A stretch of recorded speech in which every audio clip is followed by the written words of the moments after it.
हमें लगता है कि भगवान जी बहुत निर्दय है, भगवान जी हमारे साथ बहुत बुरे करते हैं। किसी को अमीर बना देते हैं, किसी को गरीब बना देते हैं, है ना। किसी को लंगड़ा लूला बना देते हैं, किसी को बहुत सुंदर बनाते हैं। भगवान जी बहुत पर्सनैलिटी करते हैं, है ना। अगर आपको एक दिन के लिए भगवान जी बना दिया जाए और आपके सामने इनोसेंट से 10 बच्चों को रख दिया जाए जिससे आपको कुछ लेना देना नहीं है, स्वार्थ है ना निस्वार्थ भावना है, कुछ भी नहीं है, ठीक है, 10 बच्चों को, तो क्या आप उन 10 बच्चों को, एक को लंगड़ा, एक को लूला, एक को सुंदर, ऐसे बनाओगे? जब आप और हम खुद इनोसेंट बच्चों को अलग अलग रूप नहीं बना सकते तो हम तो भगवान जी के बच्चे हैं। वो हमें अलग अलग रूप में, अलग अलग शरीर में क्यों जाने देंगे? क्यों एक जैसे नहीं बनाएंगे? भगवान जी अगर ये सारे चीज़ बनाते तो हम सब एक जैसे होते हैं, सब सुंदर होते हैं, है ना। तो इतना दुख, दर्द, तकलीफ, जलन, परेशानी, ये सब तो रहता ही नहीं था। तो भगवान जी अगर बनाते तो सब लोग ब्यूटीफुल होते हैं, सब लोग बहुत सुंदर होते हैं, है ना, क्योंकि हम सब भगवान जी के बच्चे हैं। तो वो अपने बच्चों के साथ क्यों पर्सनैलिटी करेंगे? ये सब हमारे कर्मों के नतीजा है। हम जैसे जैसे कर्म करेंगे, जैसे जैसे कर्म करते जाएंगे, वैसा वैसा हमारे साथ घटित होगा। अभी किसी को फुटपाथ में आप देख के आपको दुख होगा कि अरे बेचारा कितना लंगड़ा है, लूला है, जो भी सिचुएशन में भीख मांग रहा है, क्या हालत है उनकी। तो वो ज़रूर उसके उस अवस्था के लिए उनका कर्म कुछ ऐसा रहा होगा इस प्रकार कि उसे ये भोगना पड़ रहा है। और एक्चुअली जो होते हैं, हम जब आत्मा शरीर लेते हैं उससे पहले हम खुद ही ये डिसाइड करते हैं कि हमें कैसे जीवन जीना है, ताकि हम जल्दी जल्दी अपना लर्निंग ले सके। क्योंकि ये पृथ्वी जो पाठशाला है, यहाँ पे आके हम लर्निंग लेने आते हैं ना। तो जब हम धरती पे आते हैं, माया मोह ये सारी चीज़ें सीखते हैं, देखते हैं, इल्यूजन में जीते हैं, तो हम असलियत से पहचान नहीं पाते हैं। हमें लगता है जो मटेरियल थिंग है यही रियल है, और जो इंटरनल थिंग है, जो ध्यान है, जो सपने हैं, वो सारे जो दिखता ही नहीं है, वो तो होना नहीं चाहिए। गॉड दिखते हैं? नहीं दिखते हैं, तो वो तो होने नहीं चाहिए। अभी आप किसी से प्यार करते हो तो आप प्यार को देख सकते हो, हृदय भी देखना है तो स्कैन करके तब देखा गया है। क्या आप अपने हृदय को देख सकते हो, महसूस कर सकते हो, है ना, जानते हो दिस इज लव। लव ये सिंबल बनाए हैं हम, बट लव का अनुभव क्या कौन कर सकता है? जब आपको किसी से प्यार होता है, वो फीलिंग को आप देख सकते हो, आईने में आप अपने आप को खुश देखोगे, लेकिन एक्चुअल जो फीलिंग आपके अंदर होती है वो तो दिखाई नहीं देते हैं। तो क्रोध, ये सारे हमारे फेस पे आते हैं, पर फीलिंग जो है वो दिखाई नहीं दे सकते।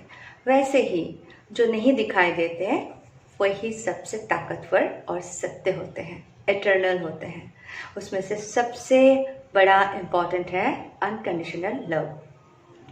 तो हम जिस टॉपिक पे थे कि भगवान जी हमें अलग अलग शरीर में क्यों देते हैं, किसी को अमीर किसी को गरीब क्यों बनाते हैं। तो अगर हम किसी को देना ही नहीं जानते, है ना, हम अपने जीवन में जो भी कमाएं, जो भी किए, वो हम फ्लो होने ही नहीं देंगे। हम सोचेंगे हमने इनकम किया, ये सब मेरा है, मुझे किसी को देना नहीं है। हम कभी किसी को कुछ देंगे नहीं, ठीक है। तो हम एक्सपेक्ट कैसे करेंगे कि हमें रिटर्न में मिलेगा? प्रकृति का नियम है, हम जो देंगे, जैसा करेंगे, हमें वैसा मिलेगा। हम देंगे नहीं तो हमें मिलेगा नहीं। अब जो लोग अमीर है वो कहीं ना कहीं बहुत अच्छे कर्म करे होंगे और मेहनत, लगन और फोकस किए होंगे, तो सब मिलके वो उस लेवल पे बन सकते हैं, पहुंच सकते हैं जो रिच होते हैं। और गरीब क्यों है? क्योंकि जो किसी को कभी कुछ दिए नहीं, फोकस किए नहीं, जिंदगी भर ईर्ष्या, जलन, इन सब में रहे हैं, तो उनके साथ क्या होगा? अभी आप बोलोगे गलत लोग अच्छे कर जाते हैं, गलत लोगों के साथ अच्छा होता है। ऐसा कुछ नहीं, कोई गलत तो हो ही नहीं सकते, हर कोई तो परमात्मा के अंश है। अभी किसी का कुछ कर्म आपको बुरा लग रहा है, हो सकता है उसने कुछ बहुत अच्छा कर्म कर रखा हो, उसके पुण्य का खाता बहुत भरा हुआ हो, है ना। आपके साथ बुरा किया कुछ भी, तो उसे उसका भी भुगतना पड़ेगा, ऐसा नहीं है। कि आज नहीं तो कल, नहीं तो किसी जन्म में अवश्य ये रिटर्न उनको मिलेगा, आत्मा को मिलेगा।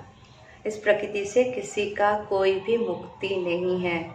ये एक ऐसा कंप्यूटर है जो पल पल के हिसाब रखते हैं, ठीक है। प्रकृति, हमारे कर्म, हमारे सोच, हमारे विचार, ये सब इम्पोर्टेंट होते हैं।